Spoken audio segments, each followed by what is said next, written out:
দিন দিন আমার এত খাইখাইপনাটা বেড়েই চলেছে, তার সাথে আমার ওজন যা বাড়ছে, এবার তো মনে হচ্ছে আমার 70 কিলো ওজন হয়ে যাবে। সারাদিন যা যা খাওয়া হলো সেটা তোমরা দেখলেই বুঝতে পারবে কেন কথাটা আমি বললাম।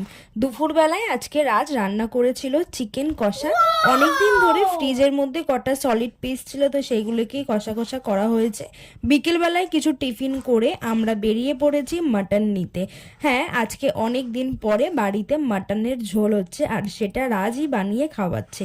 ও যখন বাড়িতে থাকে, মানে যেদিন যেদিন ও ছুটি নেয় সেই দিনও বাড়িতে রান্নার দিকটা ওই বুঝে নেয়। Oh my আচ্ছা, God. তোমাদের বড় কি রান্না বান্না করতে পারে? তাহলে কিন্তু আমাকে কমেন্ট করে জানিও। মাটন বিরিয়ানি হোক বা মাটন চাপ হোক বা মাটনের আলাদা কোনো রেসিপি হোক না কেন, আমার কাছে কিন্তু এই লাল লাল আলু দিয়ে মাটনের ঝোলটাই কিন্তু সব থেকে আমার বেশি প্রিয়। তোমরা কারা কারা আমার দলে আছো অবশ্যই কিন্তু কমেন্ট করে জানিও।